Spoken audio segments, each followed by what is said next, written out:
বেগম জিয়ার রাজনীতিতে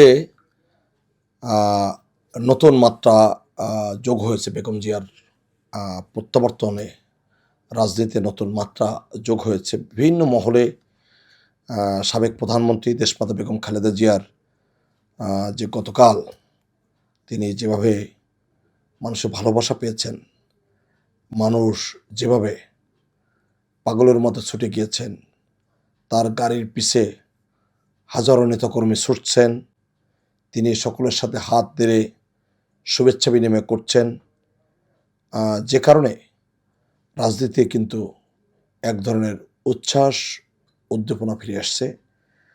নেতাকর্মীদের মধ্যে ব্যাপক চাঙ্গা ভাব আমরা লক্ষ্য করেছি এবং গণতন্ত্রের যে সংকট আমরা মোকাবেলা করছি, সেক্ষেত্রে একটি নতুন মাত্রা যোগ হবে বলে আমরা বিশ্বাস করি। এবং আপনারা দেখবেন যে আজকে যে আলোচনা চলছে রাজনীতিতে, সুদী মহলে, বোদ্ধা মহলে, রাজনৈতিক অঙ্গনে বেগম জিয়ার এভাবে প্রত্যাবর্তন, চিকিৎসা শেষে নেতাকর্মীর যে উচ্ছ্বাস, বাঁধ ভাঙা ভালোবাসা, তা কিন্তু একেবারে নতুন মাত্রা যোগ হবে এবং এ নিয়ে ব্যাপকভাবে আলোচিত হচ্ছে।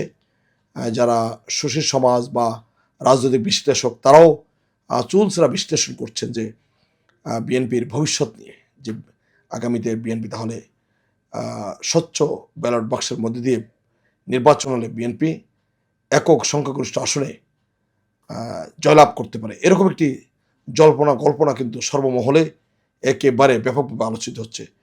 আমরা আজকে সারাদিন অনেকের সাথে কথা বলেছি, বিভিন্ন শ্রেণী পেশার মানুষ এবং যারা বিএনপির বিরুদ্ধে সমালোচনা করে, তারাও বলছেন যে গতকালকে দেশনেত্রী বেগম খালেদা জিয়া যেভাবে বাংলাদেশের মানুষের ভালোবাসা পেয়েছেন, নেতাকর্মীদের ভালোবাসা, বিভিন্ন শ্রেণী পেশার মানুষের ভালোবাসা এবং রাষ্ট্রীয় প্রোটোকল, যে নেত্রীকে রাষ্ট্রের এইসব বাহিনী কতিপয় সদস্যরা, যারা শেখ হাসিনা আজ্ঞাবহ ছিল, তারা যে বেগম খালেদা জিয়ার বাড়িঘর ভেঙে গুড়িয়ে দিয়েছে, তাকে এক কাপড়ের বাসা বাড়িতে বের করে দিয়েছে, তাকে নিয়ে নানাভাবে ট্রোল করার চেষ্টা করেছে। তিনি কিন্তু সেদিন সাংবাদিক সম্মেলনে বলেছিলেন, আমি আল্লাহর কাছে বিচার ছেড়ে দিলাম, এই সরকারের কাছে আমি যদি বিচার পাবো না, আমরা আইনের ছাত্র হিসেবে এটাকে ডিভাইন জাস্টিস বলি, স্বর্গীয় বিচার। সেই বিচারটি কিন্তু এদেশের মানুষ পেয়েছে এবং বেগম খালেদা জিয়াও নিজের চোখে দেখেছেন যে রাব্বুল আলমিনের যে বিচার, এর বাইরে আমরা কিন্তু কেউই নয়। আপনারা দেখবেন তিনি যখন বাংলাদেশের মাটিতে অবস্থান করেছেন, রাষ্ট্রীয় প্রোটোকল একেবারে নিশ্চিদ্র যে নিরাপত্তা বলায় সরকারের বিভিন্ন বাহিনী গড়ে তুলেছে এবং তারপরে জনাব তারেক রহমানের সহধর্মিণী তিনিও যে রাষ্ট্রীয় প্রোটোকল পেয়েছেন, সেটা কিন্তু একেবারে আমাদের কাছে অবিশ্বাস্য।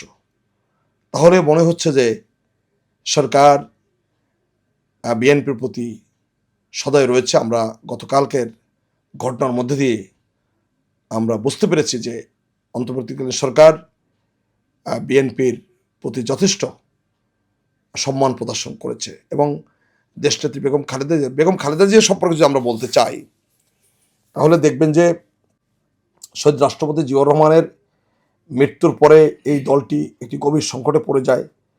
তখন তৎকালীন রাজনৈতিক নেতৃবৃন্দ এবং ছাত্র নেতাদের অনুরোধে স্বৈর শাসকের এরশাদ, যিনি রাষ্ট্রীয় ক্ষমতা ছিলেন, তার বিরুদ্ধে আন্দোলন করার জন্য বেগম খালেদা জিয়াকে জোর করেই কিন্তু, ইতিহাস থেকে আমরা যতটুকু জানি, জোর করেই কিন্তু রাস্তায় নিয়ে আসা হয় এবং সে আন্দোলন সংগ্রামের মধ্যে দিয়ে তিনি কিন্তু দেশের নেতৃত্বে পরিণত হন।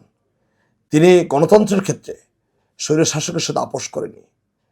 তিনি এদেশের মানুষের জন্য তার যে বুক ভরা ভালোবাসা, যে শ্রদ্ধা, তা আমরা দেখেছি। তার সবচেয়ে বড় প্রমাণ হচ্ছে বর্তমান উপদেষ্টা জনাব আসিফ নজরুলের আইডি থেকে, এটা না বললেই নয়, আমরা দেখেছি যে বেগম খালেদা জিয়ার উপরে এত অত্যাচার নির্যাতন করা হয়েছে, তারপরও শেখ হাসিনা সম্পর্কে তিনি একটি টু শব্দ উচ্চারণ করেননি। এ থেকে প্রমাণিত হয় বেগম খালেদা জিয়ার উদারতা আকাশচুম্বী। তা আমরা সেই ক্ষেত্রে বলবো যে গণতন্ত্র প্রসারের ক্ষেত্রে যেহেতু গণতন্ত্র কিছুটা বাধাগ্রস্ত হয়েছে, বর্তমানেও আমরা মনে করি যে গণতন্ত্র বাক্সবন্দী রয়েছে। তো সেই হিসেবে গণতন্ত্র ফিরে আসার ক্ষেত্রে গণতান্ত্রিক প্রক্রিয়ায় যে নির্বাচনের কথা আমরা বলছি, স্বচ্ছ ক্রেডিবল নির্বাচন, আন্তর্জাতিক মানের নির্বাচন, সেক্ষেত্রে বেগম খালেদা জিয়ার এই যে প্রত্যাবর্তন এবং সেক্ষেত্রে লাখো জনতার যে সম্মিলন ঘটেছে, সেখানে বেগম খালেদা জিয়ার উপস্থিতি একান্ত প্রয়োজন বলে আমরা মনে করি। আর আমাদের বারবার একটি কথা যদি আমরা বলি, তাহলে যারা আজকে শিক্ষার্থী রয়েছে, আমাদের তরুণ শিক্ষার্থীরা যারা আন্দোলনে সবচেয়ে বেশি ভূমিকা রেখেছে, আমরা বিশ্বাস করি তারাও অত্যন্ত সংযত হবেন, কারণ গণতান্ত্রিক ধারায় ফিরে আসতে হলে সকলের সহযোগিতা দরকার। আমাদের যারা তরুণ শিক্ষার্থী এবং বিএনপি নেতাকর্মী বা স্কুল কলেজের শিক্ষার্থী যারা নির্মমভাবে শহীদ হয়েছেন, তাদের পরিবারগুলোর দিকে আমাদের আলাদা করে তাকানো দরকার, কারণ সে পরিবারগুলো চরম ক্ষতিগ্রস্ত।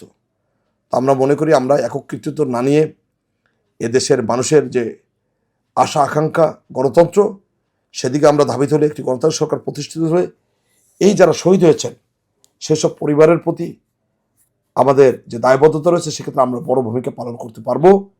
সর্বোপরি আমি বলতে চাই যে আমরা সংঘাত পরিহার করে আমরা গণতান্ত্রিক ধারা এবং এদেশের মানুষের কল্যাণে কাজ করব, এই প্রত্যাশায় সবাইকে ধন্যবাদ জানিয়ে বিদায় নিচ্ছি।